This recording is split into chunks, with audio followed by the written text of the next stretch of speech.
Assalamualaikum warahmatullahi wabarakatuh. Salam sejahtera untuk kita semua. Kami, kelompok 5, akan mempresentasikan biologi pembelajaran dan memori. Kami yang beranggotakan Febriliana Dewi Wahyuningrat, Cici Indah Cahyawati, Adisti Mashuri Putri, Nabilah Safanah, Vita Amalia, Pramoda Wardani Regita Aryadi, dan Adam Julian Pangestu.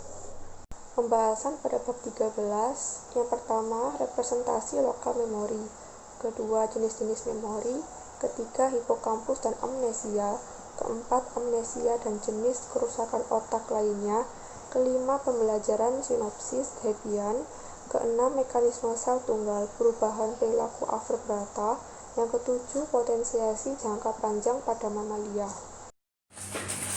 Representasi lokal memori. Representasi lokal memori adalah suatu pengulangan terhadap apa yang diberikan pada benda yang sebelumnya telah digambarkan, dan memori bekerja untuk melakukan record atau merekam, retain atau mengingat kembali, dan retrieving atau mendapatkan informasi kembali.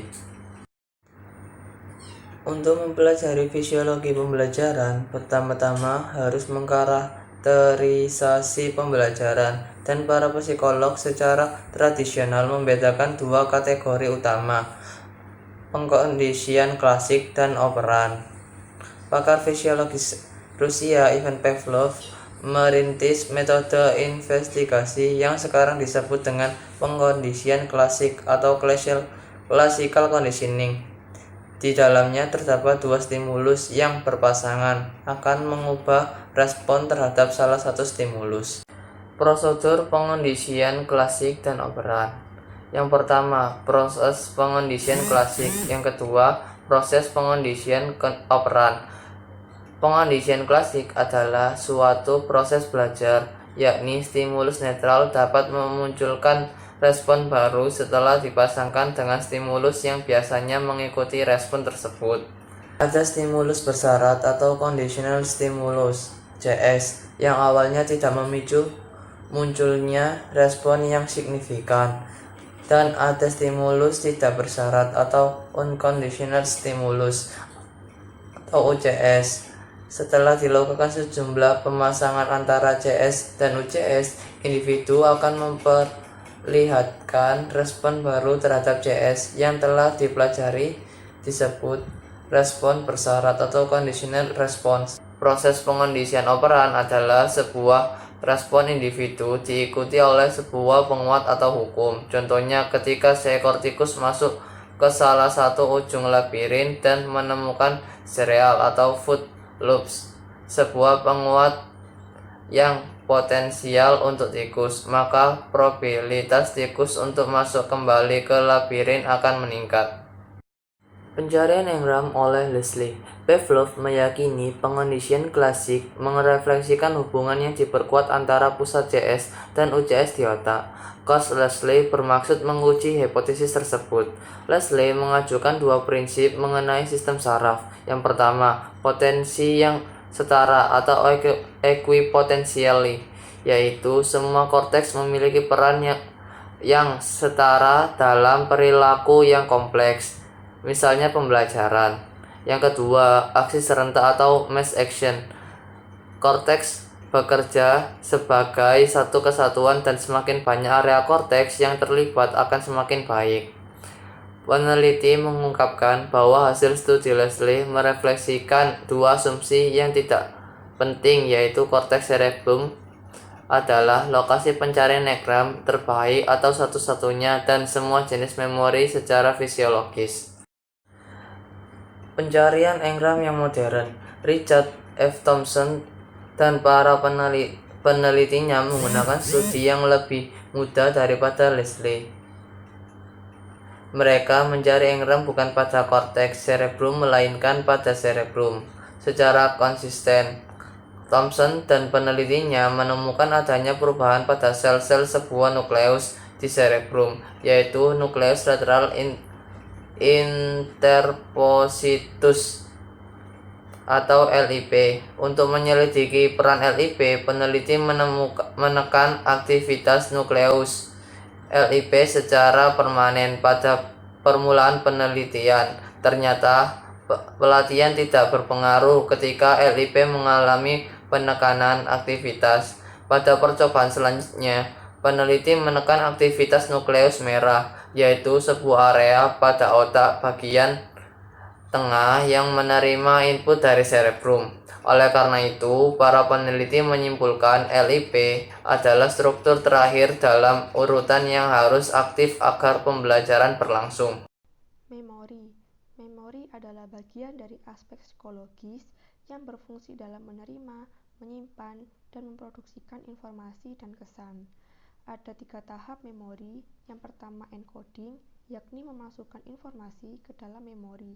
Contoh, Bambang berkenalan dengan seseorang, lalu seseorang itu menyebutkan namanya, misalkan namanya Adam. Nah, nama Adam tersebut masuk dalam memori Bambang.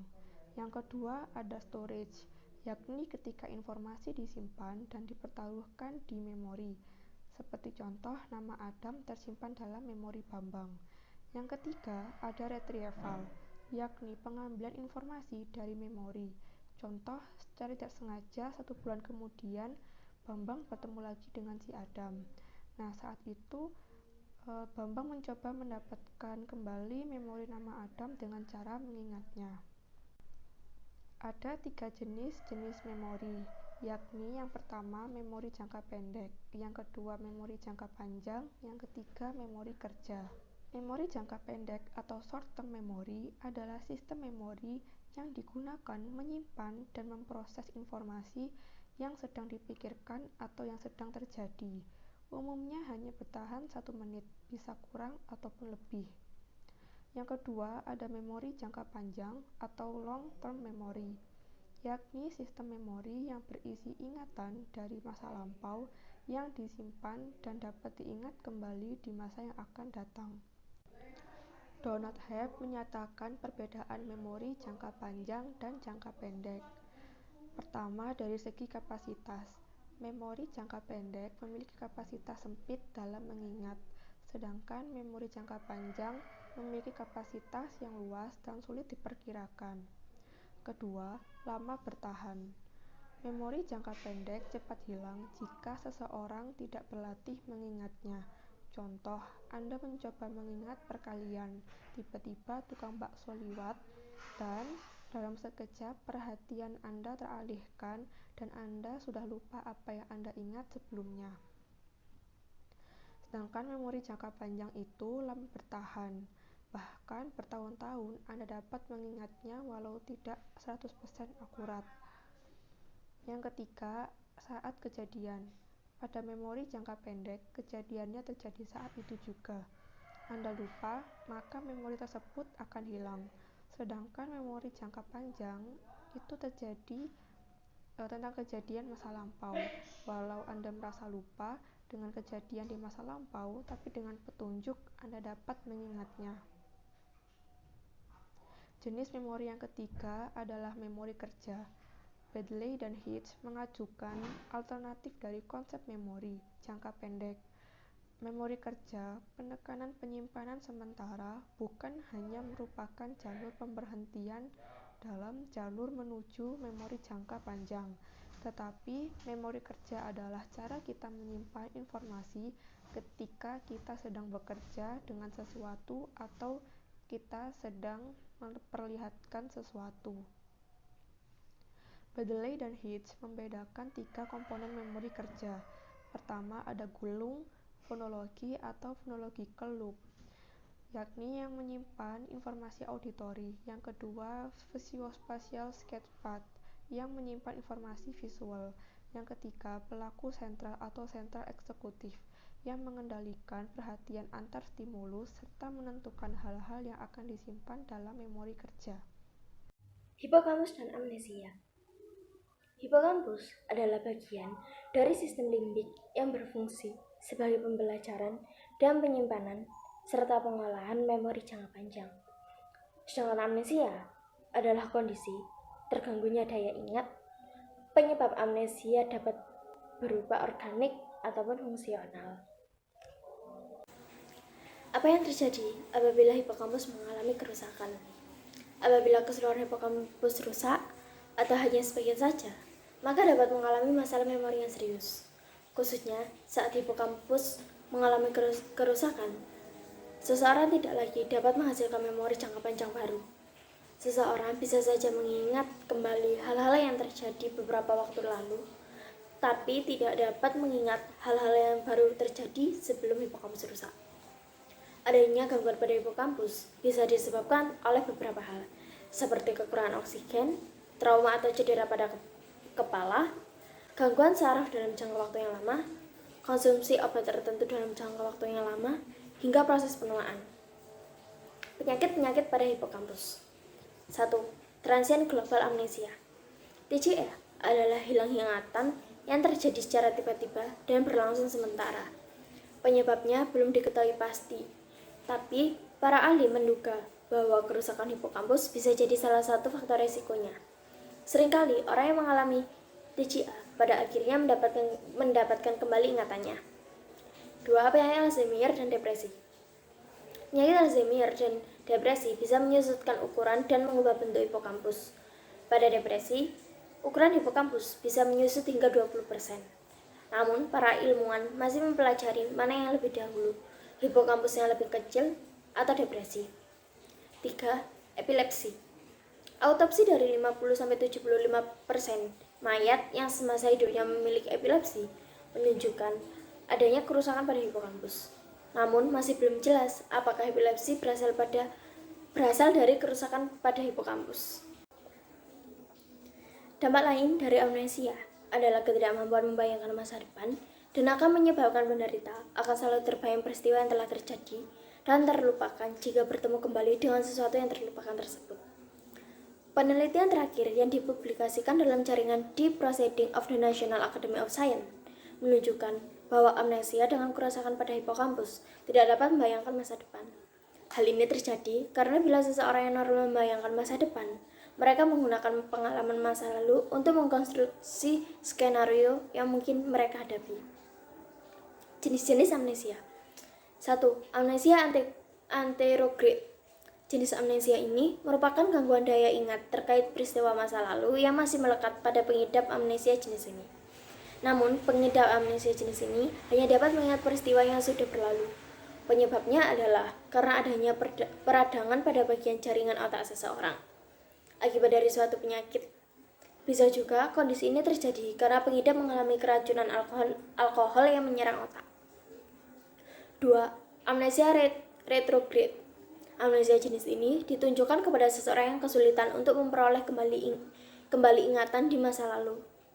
Hal yang menyebabkan seseorang mengidap amnesia jenis ini karena pernah mengalami cedera pada otak atau pernah menjalani operasi di bagian kepala, sehingga mengakibatkan hilangnya sebagian memori ingatan. Bisa jadi amnesia ini dikarenakan kurangnya nutrisi dalam tubuh atau adanya kerusakan pada otak. 3. Blackout amnesia. Amnesia jenis ini disebabkan karena terlalu banyak mengkonsumsi alkohol dan obat-obatan terlarang. Seseorang yang mengalami blackout amnesia akan kehilangan memorinya dalam keadaan mabuk. Setelah sadar, orang yang mengalami blackout ini akan lupa apa yang dikatakan atau dilakukan pada saat mereka dalam keadaan mabuk. Transient global amnesia. Pengidap amnesia jenis ini biasanya mengalami hilang ingatan pada kejadian tertentu secara total, ataupun kejadian tersebut baru saja dialaminya. Amnesia jenis ini disebabkan karena adanya cedera yang berhubungan dengan kepala, akibat dari terlalu sering melakukan aktivitas yang berat. 5. Amnesia lakunar. Pengidap amnesia ini akan mengalami hilangnya ingatan mengenai suatu peristiwa secara acak. Amnesia jenis ini tidak akan merusak ingatan di masa lalu atau yang baru saja terjadi. Amnesia jenis ini terjadi karena seseorang mengalami kerusakan pada bagian otak yang terjadi pada limbik. 6. Amnesia disosiatif. Amnesia jenis ini merupakan kondisi ketika pengidap tidak mampu untuk mengingat berbagai informasi pribadi yang bahkan dinilai sangat penting. Pengidap amnesia jenis ini bisa saja lupa siapa nama dan segala hal yang erat kaitannya dengan pribadinya. Biasanya, pengidap amnesia jenis ini pernah mengalami kecelakaan yang mengakibatkan trauma pada kepalanya atau bisa juga karena mengalami kondisi stres. 7. Amnesia infantil. Amnesia jenis ini merupakan istilah lain dari childhood amnesia. Amnesia ini mengakibatkan orang dewasa tidak bisa mengingat ingatan atau peristiwa dengan spesifik pada masa kecil. Penyebabnya bisa saja karena pengidap amnesia jenis ini mengalami reorganisasi otak dengan masuknya berbagai macam hal baru ke dalam otak mereka untuk mereka pelajari. Amnesia dan jenis kerusakan otak lainnya. Tiap jenis kerusakan otak akan menghasilkan jenis amnesia yang berbeda. Ada 2 gangguan memori lainnya. Yang pertama yaitu sindrom Korsakoff dan kerusakan lobus prafrontal lainnya. Kerusakan otak ini disebabkan oleh defisiensi tiamina atau kekurangan vitamin B1 dalam waktu yang lama. Kekurangan vitamin B1 ini umumnya disebabkan oleh kecanduan alkohol dan malnutrisi. Tiamina atau vitamin B1 adalah vitamin yang berperan dalam penggunaan karbohidrat menjadi sumber energi bagi tubuh. Tiamina berfungsi membantu otak dan sistem saraf mengubah gula menjadi energi. Kekurangan vitamin ini akan mengganggu kinerja otak dan sistem saraf, serta menyebabkan kerusakan termasuk talamus dan hipotalamus. Kecanduan alkohol merupakan penyebab utama defisiensi tiamina, karena alkohol dapat menurunkan kemampuan tubuh menyerap dan menyimpan vitamin ini. Yang kedua yaitu penyakit Alzheimer.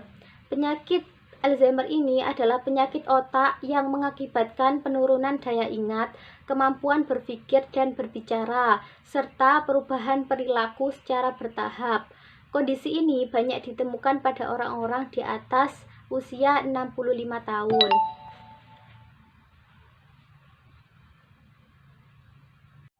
Sindrom Korsakoff. Sindrom Korsakoff ini dapat ditandai dengan beberapa gejala berikut. Yang pertama yaitu tidak bisa mengingat kejadian setelah sindrom ini muncul. Yang kedua, kesulitan mengerti informasi. Yang ketiga, kesulitan dalam merangkai kata. Dan yang keempat yaitu mengalami halusinasi. Sindrom Korsakoff ini dapat diagnosis melalui satu tes darah, 2 EKG, dan yang ketiga yaitu MRI atau CT scan. Penyakit Alzheimer. Penyakit ini ditandai dengan beberapa gejala, misalnya pikun, sulit berbicara dengan jelas, dan kebingungan atau berkepribadian yang berubah. Penyakit Alzheimer ini bisa melalui pengobatan, misalnya memberikan obat-obatan seperti rivastigmine dan melalui kemoterapi. Penyakit Alzheimer ini juga dapat dicegah melalui misalnya berhenti merokok, rutin berolahraga, dan menjaga berat badan yang ideal, dan mengonsumsi makanan yang bergizi seimbang. Teori Hebbian adalah teori ilmu saraf yang mengklaim bahwa peningkatan kemanjuran sinaptik muncul dari stimulasi berulang dan peristem sel perisinatik dari sel prosinaptik. Diperkenalkan oleh Donald Hebb dalam bukunya tahun 1946, The Organization of Behavior. Teori ini juga disebut aturan Hebb, postulan Hebb, dan teori perakitan sel. Teori ini sering diringkas sebagai sel-sel yang menembakkan kawat-kawat bersama. Teori ini mencoba menjelaskan pembelajaran asosiatif atau Hebbian, di mana aktivasi sel secara simultan mengarah pada peningkatan nyata dalam kekuatan sinaptik antara sel-sel tersebut. Teori Hebbian membahas bagaimana neuron dapat menghubungkan diri mereka sendiri menjadi engram. Engram adalah unit informasi kognitif di dalam otak yang diteorikan sebagai sarana penyimpanan ingatan sebagai perubahan biofisik atau biokimia di otak, dan jaringan saraf lainnya sebagai respon terhadap rangsangan eksternal. Selanjutnya yaitu mekanisme sel tunggal perubahan perilaku avertebrata.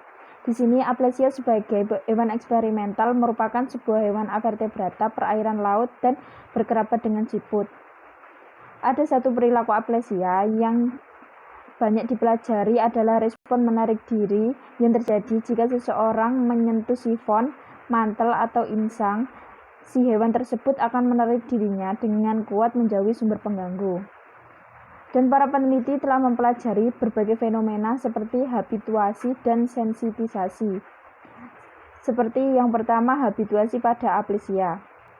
Pengertian habituasi sendiri yaitu penurunan respon terhadap sebuah stimulus yang diberikan berulang-ulang serta tidak disertai adanya stimulus lain yang berubah. Habituasi refleks penarikan insan pada aplesia bergantung pada sebuah mekanisme yang menurunkan pelepasan neurotransmitter dari neuron prasinaptik tersebut. Yang kedua yaitu sensitisasi pada aplesia. Sensitisasi sendiri yaitu sebuah peningkatan respon terhadap stimulus menengah yang diakibatkan oleh paparan terhadap stimulus yang lebih besar sebelumnya. Sensitisasi refleks penarikan insang pada aplesia terjadi ketika serotonin menghalangi kanal kalium di neuron prasinaptik, sehingga memperpanjang pelepasan neurotransmitter dari neuron tersebut. Dan apabila stimulus terjadi berulang-ulang, maka neuron sensoris akan menyintesis protein baru yang menghasilkan sensitisasi jangka panjang. Potensi jangka panjang pada vertebrata atau LTP yaitu long term potential. Perubahan sinapsis dapat menghasilkan perubahan perilaku. Potensi jangka panjang atau LTP yaitu apabila terdapat sebuah akson atau lebih yang terhubung dengan dendrit. Depresi jangka panjang atau LTD adalah penurunan respon pada suatu sinapsis dalam waktu lama yang terjadi ketika akson telah aktif dalam frekuensi rendah. LTD adalah kebalikan dari LTP. 3 karakteristik LTP yaitu 1. Spesifik, yaitu jika beberapa sinapsis ke dalam sel sangat aktif dan yang lain tidak, maka hanya yang aktif yang diperkuat. 2. Kooperatif, yaitu stimulasi serentak secara simultan oleh 2 atau lebih menghasilkan LTP lebih kuat daripada stimulasi berulang hanya dengan satu akson. 3. Asosiatif, yaitu memasangkan input yang lemah dengan sebuah input kuat akan menguatkan respon terhadap input lemah. Mekanisme biokimia sinapsis AMPA dan NMDA. 1. Reseptor AMPA tereksitasi oleh glutamat, tetapi reseptor AMPA juga dapat memberikan respon terhadap obat yang disebut asam amino 3-hidroksi 5-metil 4-isoxazolepropionat atau yang disebut AMPA.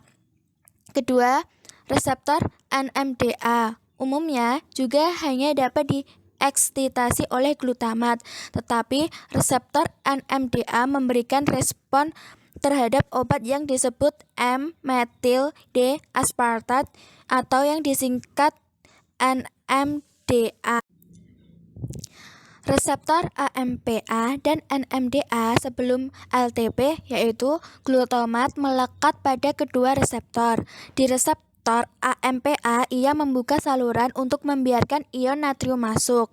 Pada reseptor NMDA ia mengikat, tetapi biasanya gagal membuka saluran yang tersumbat oleh ion magnesium. Sebaliknya, reseptor AMPA dan NMDA selama LTP yaitu jika satu atau lebih reseptor AMPA telah berulang kali distimulasi, sejumlah natrium masuk untuk sebagian besar mendepolarisasi membran dendrit.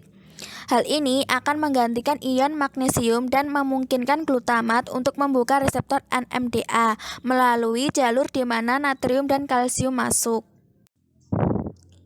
Selanjutnya, perubahan presinaptik. Perubahan ini terjadi pada neuron paskasinaptik. LTP tergantung pada perubahan neuron presinaptik sebagai gantinya atau sebagai tambahan. Stimulasi luas sel paskasinaptik menyebabkannya melepaskan pemancar retrograde yang bergerak kembali ke sel persinaptik untuk memodifikasinya.